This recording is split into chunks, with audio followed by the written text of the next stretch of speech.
Good morning, everyone. It's Linda Weichel with Civic Action in Toronto, Canada, and I'm going to take a bit of a different tack to talk about what can be done outside of government to encourage the private sector to both maintain existing buildings and build new.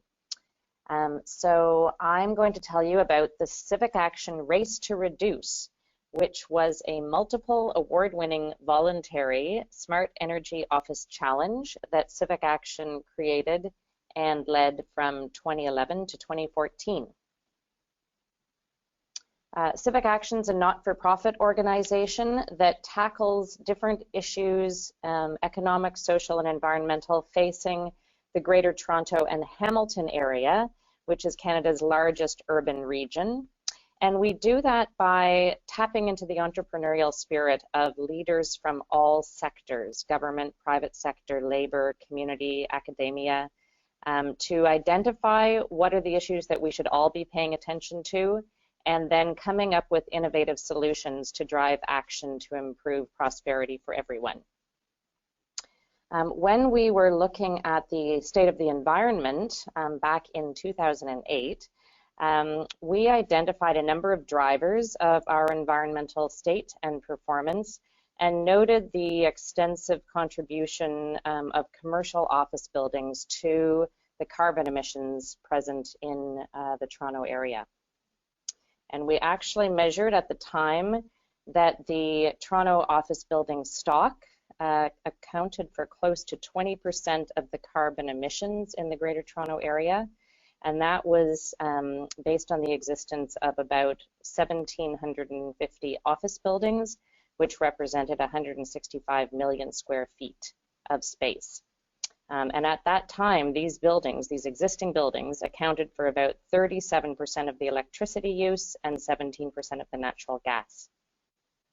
There was a lot of attention at the time focused on new construction, and there was a lot of focus on residential homes and what they could be doing to reduce their energy use and thereby carbon emissions and other benefits to the environment.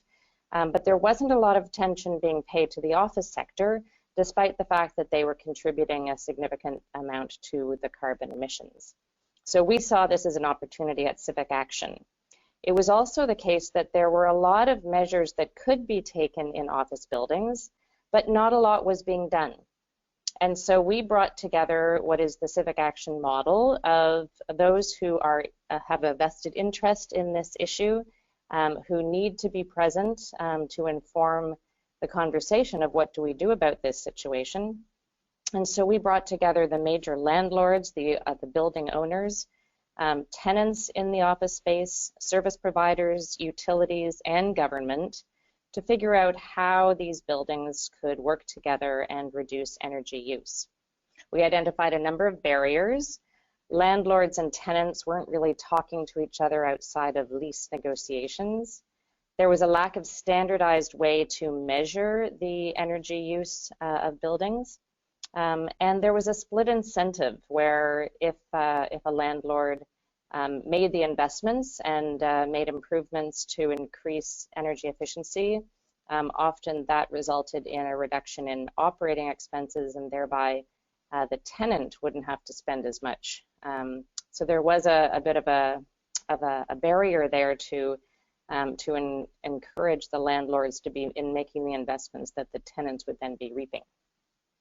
So we got everyone together. We had a number of conversations. We established a voluntary leadership council of about 50 organizations and spent several months just identifying what was going on in the marketplace, what were the barriers, what would it take to get everyone to be working together to reduce energy use in their buildings. And fast forward about 18 months, and we announced the Race to Reduce. This was going to be a 4-year challenge, working with landlords and tenants in the commercial office space, and they publicly committed to work together to reduce their building's energy use by a collective 10% over the duration of the race. we decided to use Energy Star's Portfolio Manager as the database to track energy performance, and we threw down the gauntlet to see how these buildings could do. Ultimately, we ended up having close to 200 buildings and hundreds of tenants registered in the Race to Reduce. Those buildings represented just over 69 million square feet of office stock, approximately 42% of the region's space. And we were happy to announce, thrilled to announce at the end of the 4 years that they surpassed their 10% collective goal and reduced their collective energy use by 12.1%. More importantly, this changed the way landlords and tenants work together on a systemic basis and embedded new expectations and norms into the marketplace for sustained change. So I wanted to share what it took to get there. How did we accomplish this? And I'll share 5 key elements that make the Race to Reduce unique and that contributed greatly to its success. Starting with collaboration. We provided a platform that really encouraged energy reduction activities between landlords and tenants. To our knowledge, this is the first of its kind energy reduction program that is based on landlord-tenant collaboration. And we really needed the tenants to be part of this because it was given that tenants can control up to 50% of a building's energy use, they had to be in there and have a stake in the game. In fact, much of the early push came from the tenants. They were very focused on their own environmental performance, which was important to their clients, their employees, and they, in fact, did some of the early calls to their landlords to say, we need to figure this out together. The second point was establishing a collective target. So with CivicAction's model, we always have a target to aim for. It really boosts momentum and motivation. But we recognize through all of our consultation that buildings are at different stages, different ages, with different investments made over time. And it was difficult to get every building to commit to the same goal. So what instead we did was agree that we would have a collective goal that everybody would work towards contributing to, that would reflect where buildings were at, that some had already made great strides and would have less perhaps to do, and others had a longer way to go. This was the way to bring everyone to the table and sign up and commit to work towards this collective goal. The next clear sign of success or measure of success was that we weren't prescriptive. And again, we learned this through our conversations. We initially had come up with a bit of a checklist of the actions and the investments that the participants could make. But no, it was better to be providing the principles, again, the platform, but leave the landlords and tenants on a building by building basis to figure out what they could do together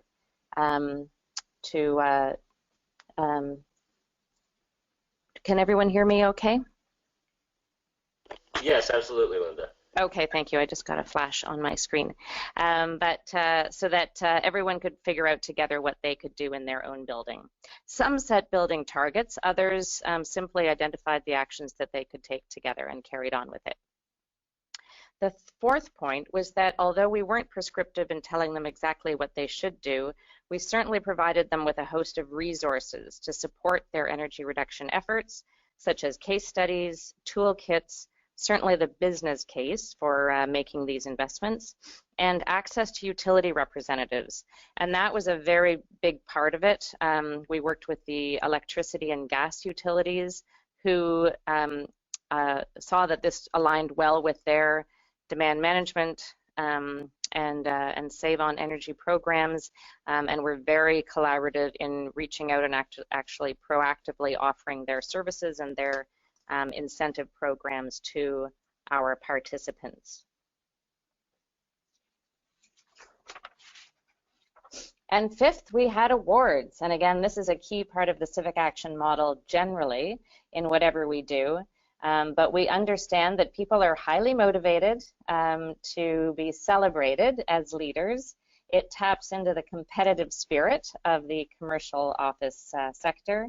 And this annual awards event was really an opportunity to shine a spotlight on the efforts of participating landlords and tenants, their activities, and their impact.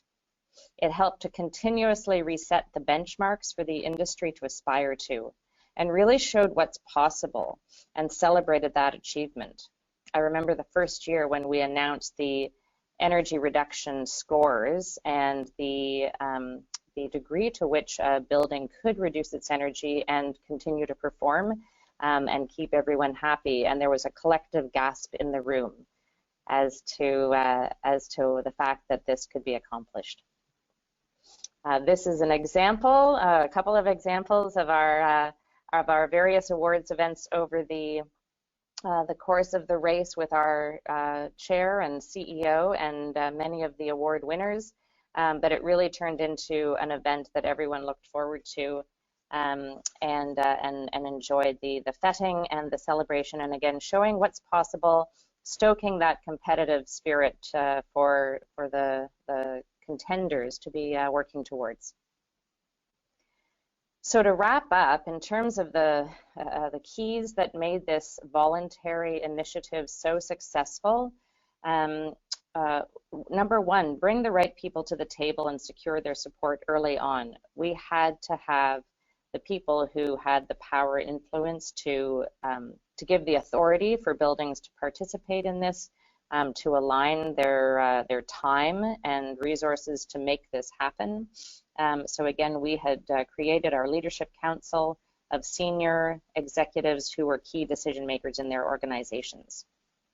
Secondly, leverage the power and influence of that group. They became internal champions of the program within their organization and ambassadors of the program within their own networks, and we were able to bring more people into the tent and the program as a result. Thirdly, engagement at the building level is just as important as at the executive level.